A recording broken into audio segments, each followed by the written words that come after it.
you have to decide both of them are equal or both of them are different. For example, if you have you have those leading zeros, right?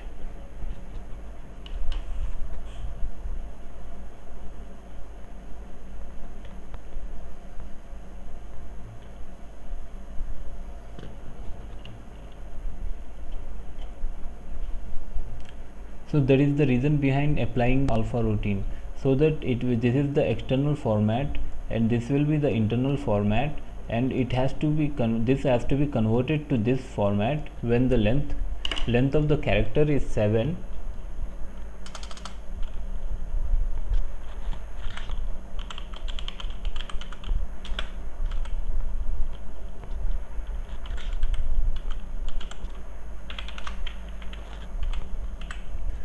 So length of the character is 7, so it will, what it will do is to convert the 1000 to the 000,000. Generally, if not, this 2 can even be identified as separate integers.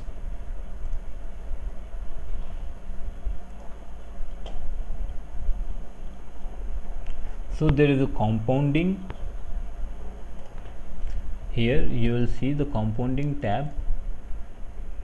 You have attributes.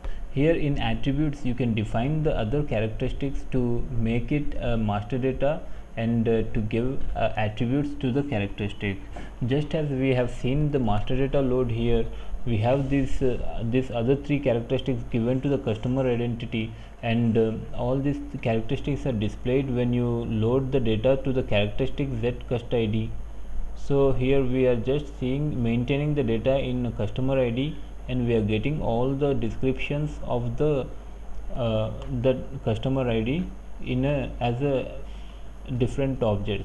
So all because of giving them in the attributes, because we have described them in the attributes, we are getting this related information there. So this is where we describe it. So there is a tab called there is another one. If once you describe this, you can make attribute as a navigation attribute, which derives the characteristic to characteristic relationship, and it will in query it will act as an independent characteristic. So generally attributes cannot be used separately. They can always be used with the master data characteristic, but here if you check it as a navigation attribute for the attribute given here, then the characteristic can be used separately, just like it will be treated as a separate characteristic in query. So we have compounding here, but compounding is used in order to make the define a characteristic as a uniquely identifiable. So by giving the superior info object, you will be defining the customer number a uniquely identifiable. For example, you have a partner roles or something like that in sales. You can make it unique by giving some other characteristics. So there is another example. You have a same characteristic in different source systems. So you want to identify for example, you have SAP system, non-SAP system, and other BI systems connected to the same BI systems. You can connect other BI systems to BI systems as well. So it can be BI to BI or SAP to BI or non-SAP to BI. So you can have the same characteristic in different source systems. So once you have the same characteristic in different source systems, for example, you want to identify it only from the ACC data. So what you will do is you will use the zero source system. This is the characteristic, and you will use it here, and you will by using this, you are storing the source system information here, so that this characteristic can be related to this source system, and whole together this is making a uniquely identifiable. So this is uniquely identifiable here by giving the source system ID.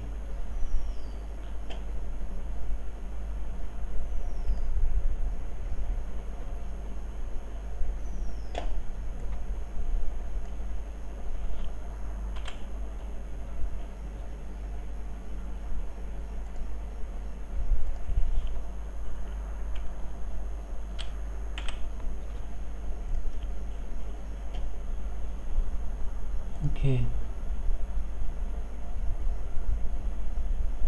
No. So that is about the characteristic, I mean all the tabs of the characteristic available in the characteristic. So we have here characteristics here. You can see we have defined attributes here for the characteristic. Here you haven't seen the green symbol here, so it means that hierarchies are not activated. Attributes are activated and master data is activated.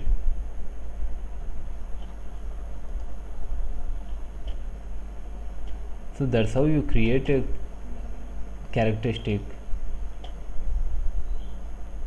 And there are time characteristics which are supplied by the SAP.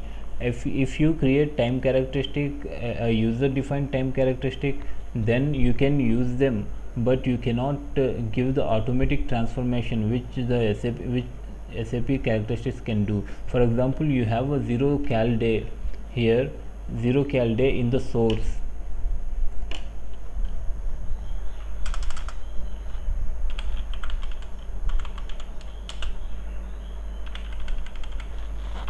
And you have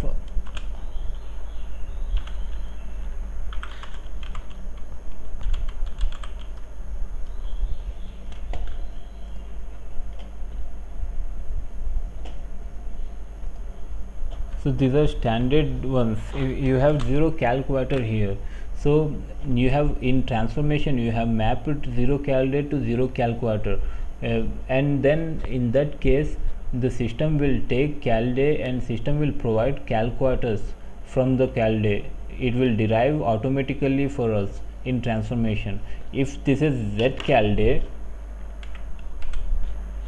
it means user defined characteristic. In this case, system will not do the automatic transformation of the dates. So we have to decide whether we are using it for automatic transformations or not. So if we need for the automatic transformations, and we want to use the options that provided by the SAP, we have to go with the standard time characteristics as given here.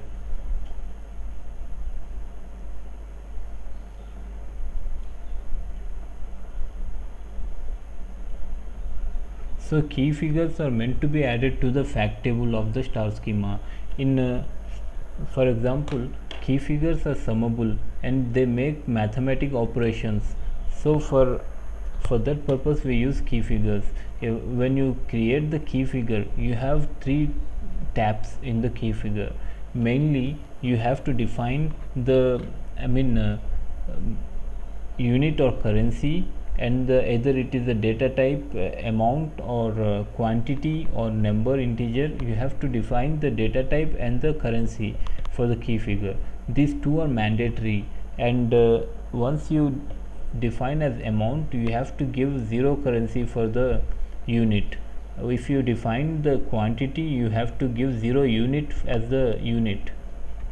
So in aggregation tab you can use exception aggregation.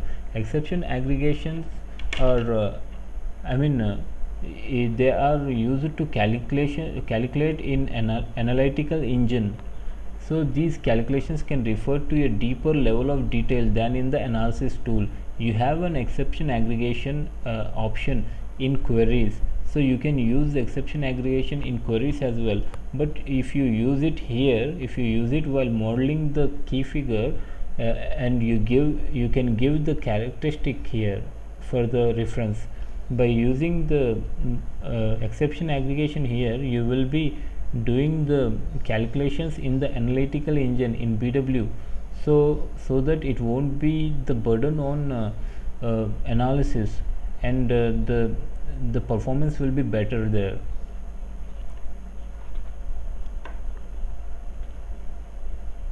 So info cubes are mainly consist of a fact table and dimension tables. Info cubes are built according to the Snowflake schema.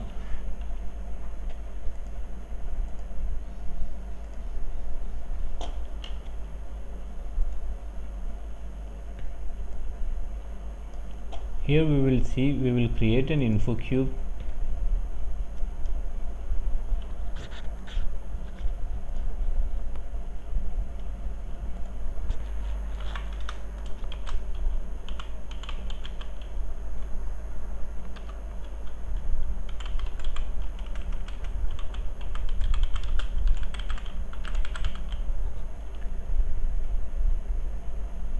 So while creating an info cube, you have an option. You can even copy info cube from other info cube, or you can create your own info cube. And you have either it is standard info cube, or either it is based on, DTP for direct access is another option, and either it is based on the BAPIs or function modules. These are called remote cubes. When it is based on the BAPIs or function modules, the structure and the data will be provided to the info cube from ABAP program. So what you will do is to create an ABAP program to match with the structure of the info cube and to supply the data to the info cube. So these are directly feeded from ECC, and it is not suggestible for large amount of